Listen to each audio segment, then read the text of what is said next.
The beginning of a dream. Sarah had always dreamed of speaking English fluently. Growing up in a small town where English was rarely spoken, she felt the language was a key to unlocking a world of opportunities. She imagined traveling to new places, reading her favorite books in their original language, and connecting with people from all over the world. But there was one problem. English felt like a mountain she could never climb. Sarah tried several times to improve her English, but every time she started, she hit a wall of confusion and frustration. The grammar was tricky, the vocabulary endless, and speaking in front of others made her anxious. It was easy to give up and convince herself that she would never be fluent. But deep down, she knew that if she truly wanted to change her life, she had to keep going. Chapter 1. Building the Foundation. Vocabulary and Sentences. One day, Sarah decided to approach English differently. She realized that if she wanted to speak fluently, she needed to build a strong foundation. She started small, focusing on vocabulary. Every day she learned 10 new words. But she didn't just memorize them. She used them in sentences, wrote them in her journal, and tried to use them in conversations, no matter how simple. To remember these words, Sarah started creating flashcards. On one side she wrote the word and on the other a sentence using the word. She kept these cards with her everywhere she went. While waiting in line or riding the bus, she would pull out a few cards and quiz herself. Over time, these words became part of her everyday language. She also began to practice sentences, focusing on structure and fluency. She knew that understanding grammar was important, but instead of getting stuck on complex rules, she practiced forming sentences naturally. Sarah found that speaking simple sentences out loud, even to herself, helped her gain confidence.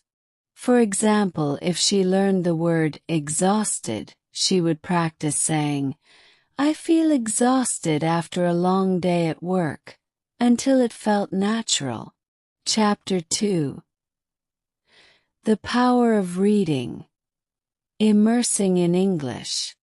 As Sarah's vocabulary grew, she started to incorporate reading into her daily routine.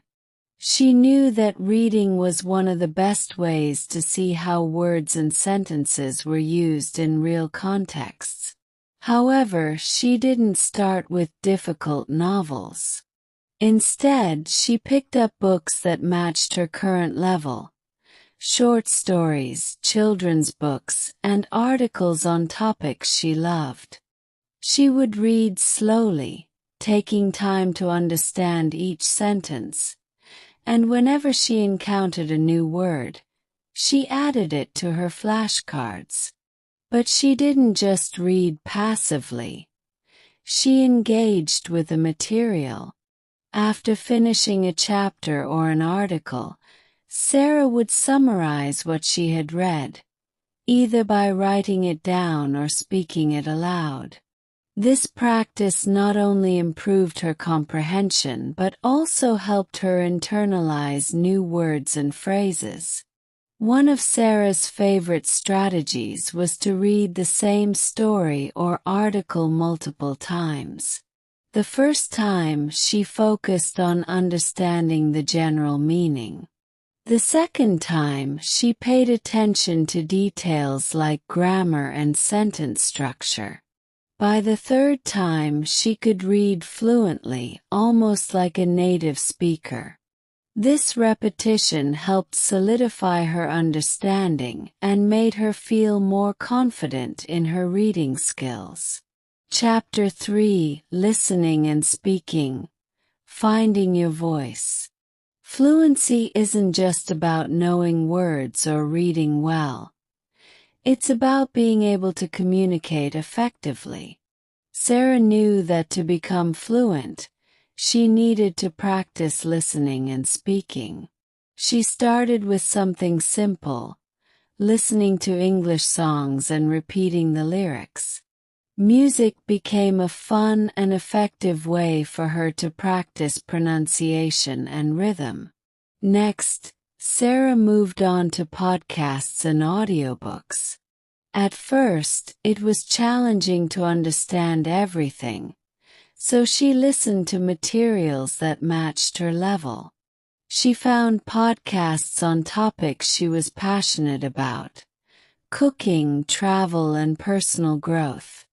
She listened every day, often pausing to repeat phrases or write down interesting expressions. But listening wasn't enough. Sarah knew she had to speak, even if it felt uncomfortable. She started by talking to herself in English, narrating her day as she went about her routine. "I'm making breakfast," she would say, or "I need to buy groceries today." This practice helped her think in English and become more comfortable with the language. Sarah also found a language exchange partner online.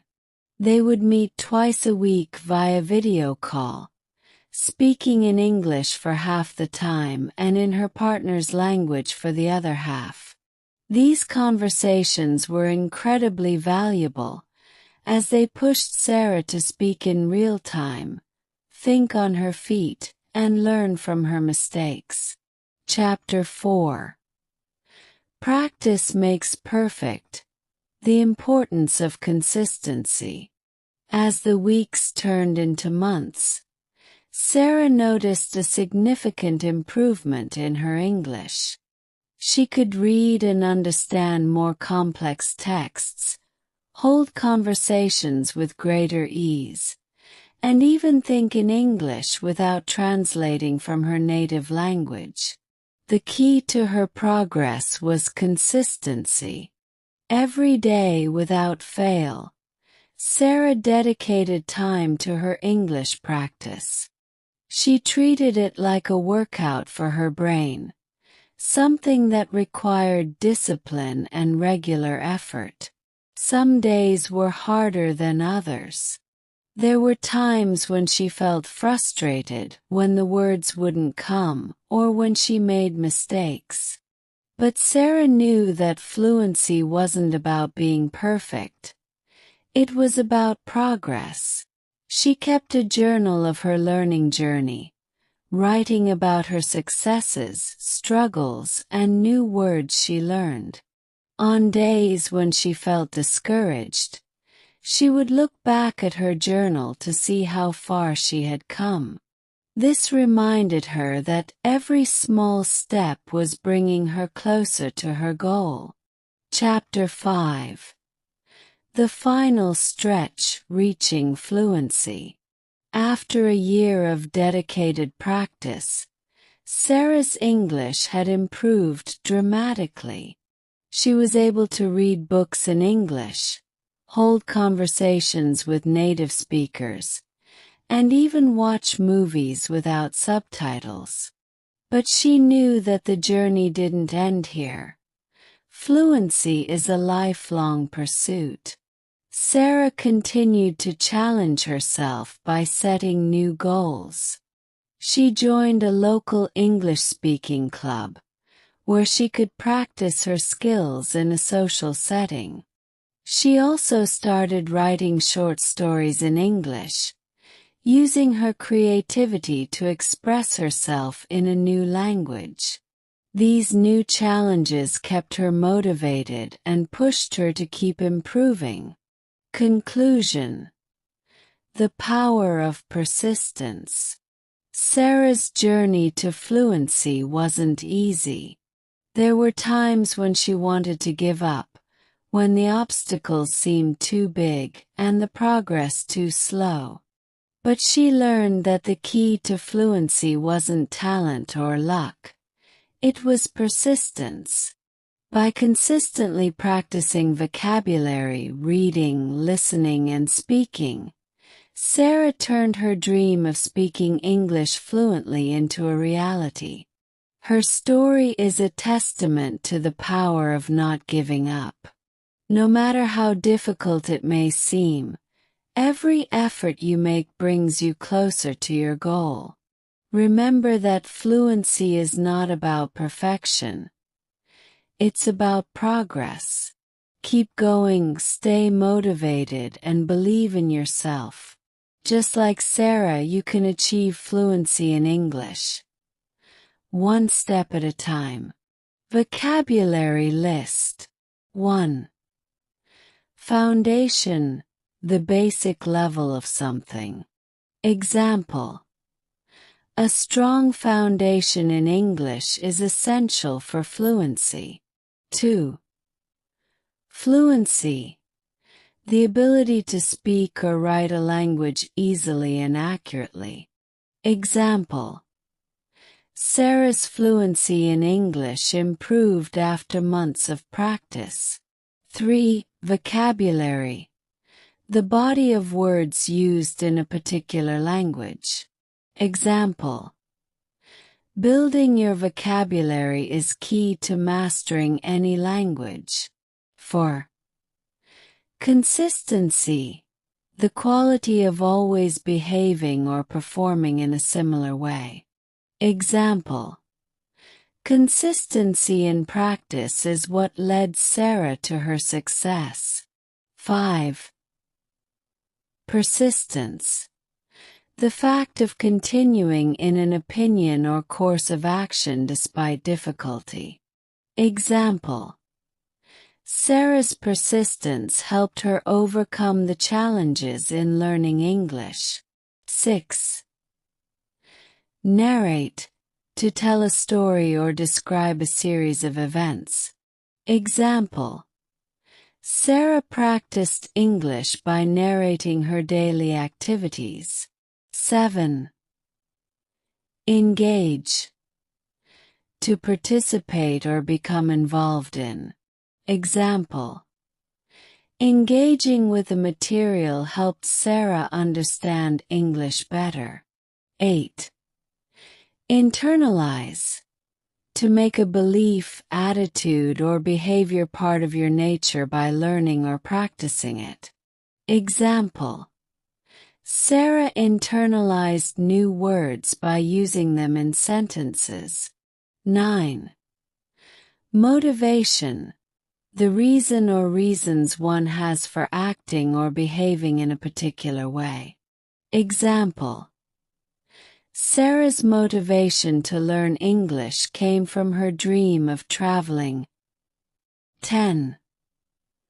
Challenge, a task or situation that tests someone's abilities. Example: joining an English-speaking club was a new challenge for Sarah. This story shows that fluency in English is achievable with dedication, practice, and the right strategies. It's a journey, and every step you take, no matter how small, brings you closer to mastering the language. Chapter 1. Setting a clear path. Understanding your why.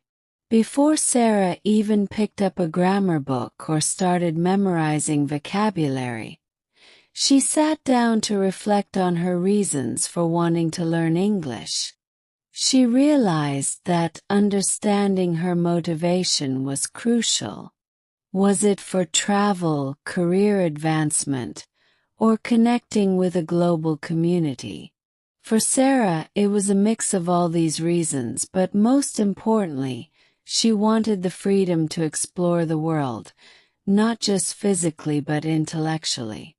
She wanted to understand movies without subtitles, read books in their original form, and hold meaningful conversations with people from different backgrounds. By understanding her deep-seated motivations, Sarah set clear goals. She didn't just say, "I want to be fluent in English." Instead, she broke it down. "In 6 months, I want to be able to read a short novel in English." Or in 3 months, I want to confidently order food in English while traveling.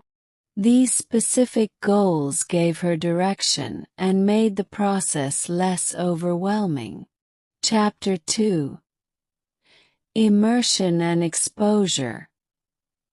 Surrounding yourself with English. Sarah knew that to truly master English, she had to surround herself with it constantly. She transformed her environment into a mini English-speaking world. Labels around her house were replaced with English ones. Her phone and computer settings were switched to English. Even her shopping list was now written in English. This constant exposure made the language feel less foreign and more like a natural part of her daily life. She also started following English-speaking influencers and content creators on social media. Whether it was a YouTube channel about cooking or an Instagram account focused on travel, Sarah made sure her feed was filled with English content. This not only helped her learn new vocabulary and context, but also kept her motivated. Every time she watched a video or read a post, she felt a step closer to her goal. Chapter 3. The Art of Speaking, Finding Opportunities to Converse. While Sarah practiced reading and listening, she knew that speaking was the most challenging part of learning English. To overcome this, she began speaking to herself in English. It started with simple things, describing her day, talking about what she planned to do next, or narrating her thoughts out loud. This self-talk was crucial in helping her become comfortable with forming sentences and thinking in English. But Sarah didn't stop there.